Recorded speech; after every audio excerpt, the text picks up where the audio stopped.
अस्सलामु अलैकुम वरहमतुल्लाहि वबरकातुहू। हालिया दिनों एक सवाल हुआ था कि जुमा के खुतबा में ख़तीब लकड़ी लेकर असा लेकर खुतबा दे सकता है या नहीं, और वो खुतबा देना सुन्नत से साबित है कि नहीं। तो उसका जवाब मुलाहिज़ा करें। खुतबा जुमा में लकड़ी लेना जायज़ है मगर ज़रूरी नहीं है। अगर बग़ैर असा लिए खुतबा जुमा दे दिया तो भी शरअन कोई कबाहत नहीं है। हुज़ूर नबी अकरम सल्लल्लाहु अलैहि वसल्लम से दोनों बात साबित है। जैसे सही बुखारी शरीफ की एक हदीस है जिसके रावी हज़रत अनस रज़ियल्लाहु अन्हु हैं। कहते हैं कि नबी पाक सल्लल्लाहु अलैहि वसल्लम जुमा के रोज़ खुतबा दे रहे थे कि एक आदमी खड़ा होकर अर्ज़ गुज़ार हुआ, या रसूलल्लाह, घोड़े हिलाक हो गए, बकरियां हिलाक हो गई, अल्लाह ताला से दुआ कीजिए हम पर बारिश नाजिल फरमाए। तो हुज़ूर नबी अकरम सल्लल्लाहु अलैहि वसल्लम ने दोनों हाथ फैलाए और दुआ फरमाई। इस हदीस पाक में कहीं भी असा या लाठी का जिक्र नहीं है, क्योंकि जब उस सहाबी ने अर्ज़ किया दुआ के लिए तो नबी खुतबा दे रहे थे, और जब सहाबी अर्ज़ गुज़ार हुए तो नबी पाक सल्लल्लाहु अलैहि वसल्लम ने दोनों हाथ को उठाया और दुआ फरमाई। और एक दूसरी हदीस है अबू दाऊद शरीफ की, उसमें है कि एक शख्स नबी पाक सल्लल्लाहु अलैहि वसल्लम के पास आया तो उसने भी दुआ के लिए गुजारिश की।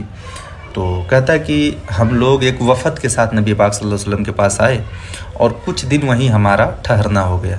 फिर जुमा का दिन आया, हम लोग नबी पाक सल्लल्लाहु अलैहि वसल्लम के साथ जुमा पढ़े। जब हम नबी पाक सल्लल्लाहु अलैहि वसल्लम के साथ जुमा पढ़े तो हमने अपनी आँखों से देखा कि हुज़ूर नबी अकरम सल्लल्लाहु अलैहि वसल्लम एक लाठी लेकर के खड़े हुए और उस पर टेक लगाकर खूबसूरत और मुबारक कलिमात के साथ अल्लाह ताला की हम्दो सना की। तो इस हदीस पाक में जो अबू दाऊद शरीफ की है, इसमें साबित होता है कि नबी पाक सल्लल्लाहु अलैहि वसल्लम लकड़ी के साथ खुतबा दिए।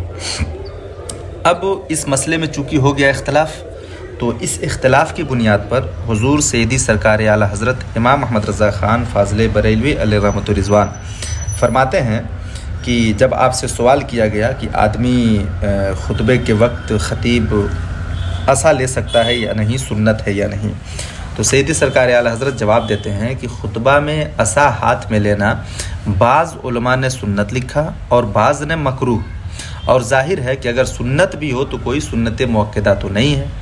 तो बन्नज़र इख्तलाफ इससे बचना ही बेहतर है। यानी आला हज़रत के फरमाने का मतलब यह है कि जिस मसले में इख्तलाफ हो जाए तो उस मसले में इज्तिनाब करना, बचना ही ज़्यादा बेहतर होता है। और हुज़ूर फ़क़ीह मिल्लत अलैहि रहमा ने फरमाया है फ़तवा फ़क़ीह मिल्लत में कि असा लेकर खुतबा पढ़ने के बारे में उलमाए कराम का इख्तलाफ है और इख्तलाफ उलमा से बचना ही बेहतर है। मालूम हुआ कि जुमा के खुतबा में असा यानी लकड़ी हाथ में लेकर खुतबा पढ़ सकते हैं, मगर चूँकि उलमा ने इसमें इख्तलाफ किया है तो इस इख्तलाफ की बुनियाद पर बचना ही बेहतर है। अब एक सवाल ये हुआ था कि लकड़ी लेकर के पढ़ नहीं सकते तो क्या मेंबर के पास लकड़ी रख सकते हैं या नहीं, वो आसा रख सकते हैं या नहीं। तो जवाबन अर्ज़ है कि इसको भी उसी नवियत से देखा जाएगा जहाँ के ख़तीब खुतबा के वक्त असा लेकर के खुतबा पढ़ते हैं, तो अब जाहिर सी बात है वहाँ असा रखेंगे, और जहाँ खुतबा नहीं पढ़ते उसको असा को लेकर के तो वहाँ नहीं रखेंगे। बाज़ जगहों पे ऐसा होता है कि पहले से एक रिवाज हो जाता है लकड़ी लेकर के खुतबा पढ़ने का, तो उस रिवाज को अगर अक्सर हटाया जाए, मिटाया जाए तो आवाम में खलफशार पैदा होता है और फितना होने का खौफ होता है। तो ऐसी जगहों पर ऐसे ख़तीबों को चाहिए कि वो फितना को न उभरने दें, बल्कि जिस तरह से वो जारी है उसी तरह से जारी रखें, ताकि आवाम में खलफशार पैदा ना हो और बदनज़मी पैदा ना हो। तो मालूम ये हुआ कि ये मसला उन जगहों के लिए है जहाँ ख़तीब को इख्तियार है, वो लकड़ी लेके पढ़ भी सकता है तो भी आवाम में कुछ बात नहीं होगी, नहीं भी लेके पढ़ा तो भी आवाम में कोई बात नहीं होगी। तो उन जगहों पर उसके लिए इख्तियार है। अल्लाह तबारक व तआला हम सबको समझने की तौफीक बख्शे। अस्सलामु अलैकुम व रहमतुल्लाह।